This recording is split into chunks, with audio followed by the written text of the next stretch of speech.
me diz pra que tudo isso? Não posso me empolgar se não... social media জুড়ে ব্যাপক আলোচনার জন্ম দেয়া মডেল নিয়া নোহাকে ঘিরে অবশেষে ফাঁস হয়েছে চাঞ্চল্যকর এক রহস্য, যাকে বাস্তব মানুষ ভেবে প্রশংসায় ভাসিয়েছেন লাখো অনুসারী। তিনি আসলে সম্পূর্ণভাবে কৃত্রিম বুদ্ধিমত্তা দিয়ে তৈরি একটি ভার্চুয়াল চরিত্র।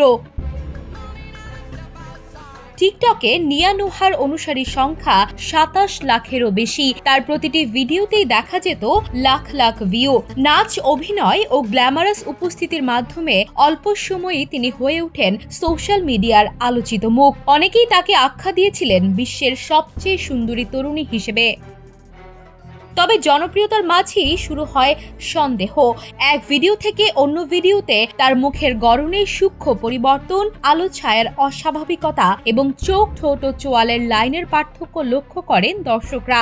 বিশেষ করে ক্লোজ শট ভিডিওগুলোতেই প্রশ্ন জোরালো হয়, তিনি কি সত্যি একই মানুষ? Me diz pra que tudo isso? Não posso... এই সন্দেহ ঘনীভূত হলে বিষয়টি নিয়ে অনুসন্ধানে নামেন প্রযুক্তি বিশ্লেষক ও কন্টেন্ট গবেষকরা। কয়েকটি টিকটক চ্যানেল ও ডিজিটাল ফরেনসিক বিশ্লেষণে ধরা পড়ে নিয়া নোহার ভিডিওগুলোতে ব্যবহৃত হয়েছে একাধিক এআই জেনারেটেড সোর্স ক্লিপ ও নির্দিষ্ট ডিজিটাল প্যাটার্ন।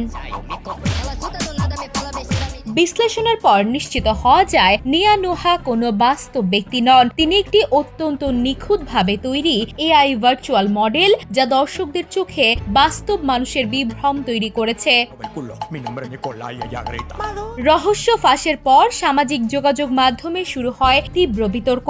কেউ কেউ দাবি করেন তিনি কোনো দেশের বাস্তব মডেল হতে পারেন, আবার কেউ বলেন ভার্চুয়াল চরিত্র হয়েও তিনি নাকি আন্তর্জাতিক ফ্যাশন প্রতিযোগিতায় অংশ নিয়েছেন। তবে এসব দাবির পক্ষে কোনো নির্ভরযোগ্য প্রমাণ পাওয়া যায়নি।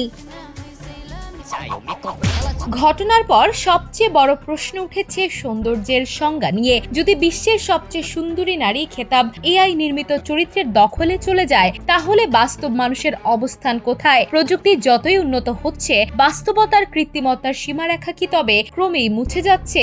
এ প্রশ্নই এখন সোশ্যাল মিডিয়ার আলোচনার কেন্দ্রে। Desk report, the news. Não posso me empolgar se... দেশে দেশে সবার সাথে দ্য নিউজ।